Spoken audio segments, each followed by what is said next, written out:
Refraction through a glass prism. जैसा कि हम देख सकते हैं कि यहाँ पे एक ग्लास प्रिज्म है। हम ये चेक करेंगे कि ये किस टाइप से रिफ्रैक्शन शो करता है, विच मीन्स जब इसमें लाइट एंटर करती है किसी एक सरफेस से तो वो कैसे बाहर निकलती है एक दूसरे सरफेस से, और कैसे इसका डायरेक्शन चेंज हो जाता है, और कैसे इंसिडेंट रे का डायरेक्शन चेंज हो जाता है, दैट इज इस शेप की वजह से। वो शेप होता है एक ट्रायंगुलर शेप, क्योंकि प्रिज्म एक ट्रायंगुलर शेप में होता है। प्रिज्म के 5 फेसेस होते हैं, यानी कि हम यहाँ 5 फेस वाले प्रिज्म का यूज़ करेंगे, कुछ इस तरह के प्रिज्म का। और जिस सरफेस से या जिस पॉइंट से हमारी इंसिडेंट रे एंटर करेगी, दैट इज सबसे पहले हम इंसिडेंट रे बनाएंगे प्रिज्म में कुछ इस तरह से। जिस जगह से ये इंसिडेंट रे एंटर करेगी वहाँ हम एक नॉर्मल ड्रॉ कर लेंगे। इसके बाद हमें पता है क्योंकि ये रे रेयरर से डेंसर मीडियम में एंटर कर रही है तो अब ये स्ट्रेट तो जाएगी नहीं, और ये रेयरर से डेंसर मीडियम में एंटर कर रही है तो ये अब बेंड हो जाएगी टुवर्ड्स नॉर्मल। तो वो कुछ अब रे इस तरह से आगे मूव करेगी। अब ये दोबारा इस प्रिज्म में स्ट्रेट मूव करती रहेगी, लेकिन जब ये दोबारा अपना मीडियम चेंज करेगी इस जगह पे तो वहाँ पे भी अब ये मीडियम चेंज कर रही है तो दोबारा रिफ्रैक्शन शो करेगी। तो अब भी ये जब मीडियम चेंज करेगी रिफ्रैक्शन शो करेगी तो या तो टुवर्ड्स नॉर्मल मुड़ेगी या अवे फ्रॉम नॉर्मल मुड़ेगी।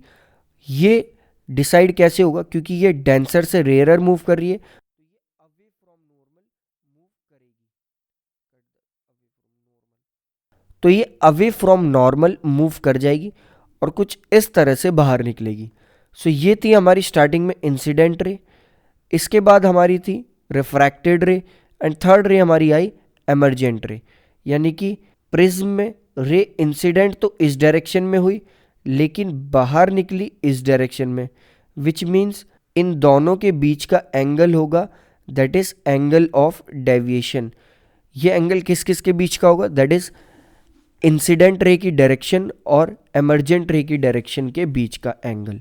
और इस एंगल को कहा जाता है एंगल ऑफ डेविएशन। इसे एंगल ऑफ डेविएशन इसलिए कहा जाता है क्योंकि ये रे जो एंटर करी थी वो अपने पाथ से डेविएट हो गई,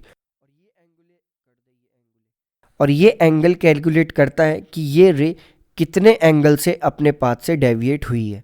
यहाँ पर एक एंगल ऑफ इंसिडेंस भी होगा दैट इज नॉर्मल और इंसिडेंट रे के बीच में। यहाँ पे एक एंगल ऑफ एमरजेंट भी होगा दैट इज नॉर्मल और एमरजेंट रे के बीच में। एंगल ऑफ इंसिडेंस और एंगल ऑफ एमरजेंट दोनों इक्वल होंगे, और कुछ इस तरह से रिफ्रैक्शन होगा जब एक लाइट रे प्रिज्म में एंटर करेगी, विच मीन्स वो आई तो किसी और डायरेक्शन में थी लेकिन एमर्ज किसी और डायरेक्शन में होगी, और we can say incident ray किसी और डायरेक्शन में थी एंड एमरजेंट रे किसी और डायरेक्शन में होगी, और इन दोनों के बीच के एंगल को कहा जाता है एंगल ऑफ डेविएशन। यानी कि वो कितनी अपने पाथ से डेविएट हो गई, दैट इज इंसिडेंट रे।